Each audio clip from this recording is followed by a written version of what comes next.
ngiye gukojora askwejwe umugeni Jesus is Lord ariko nuko twaskwejwe umugeni sha ishomeri rwo muri no minsi maze kongera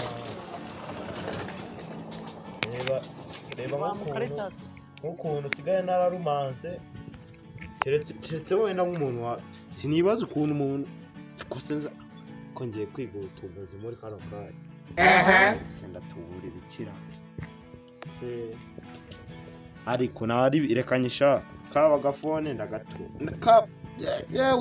yewe nazo nakutera nimba no mama maci nazo ndaziga kuko n'umundi tuzi natagera kure rwose nari bireka ndebe ikintu nubwo kaba ari akama cyo wenda n'agahombe kuko ubushomeri bw'ina ndaburambiwe man shanga ngojore akaraka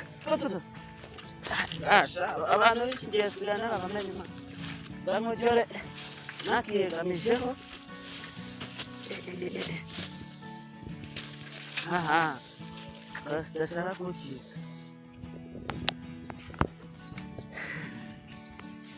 ariko kagaye ko kwa Zanzibar nako bino gasiga kadukore ngese nzonja no kuna mumwe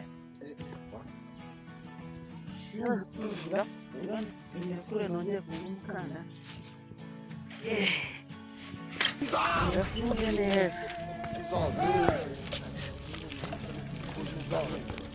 God have mercy upon me. Igare ryanjye sergiye aya uri kunyinisha ntabwo wabimara ndabizi uri hano hafi kanzaniresha ntabwo wabimara igare ryanjye se ryaba ryagiye sasa igare ndaritsindiye rero aho ngo ngiye kuryana he mu migina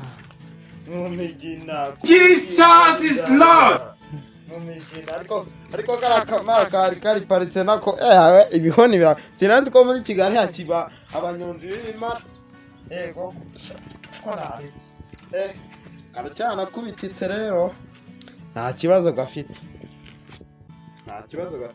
niba amara 60 ndabitanga kandi gushaka bora y'igihumbi none mbonye 60 ariko numva ko agenda bip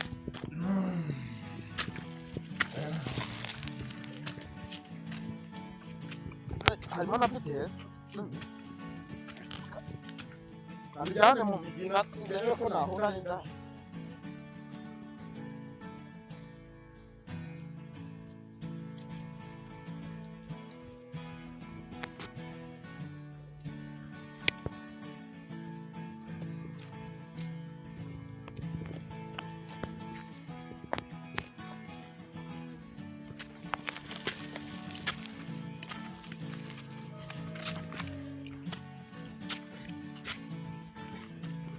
hano naterera ariko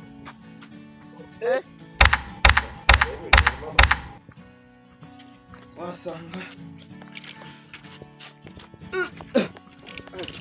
garakira ntaremereye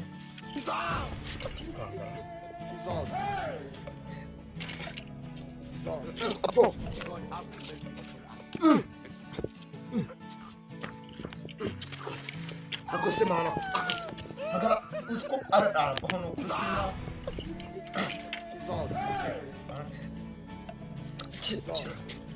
God have mercy upon me.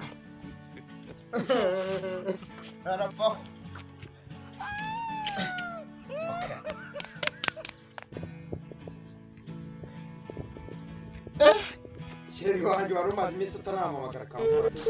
Halo Sheri. Iminsi myinshi.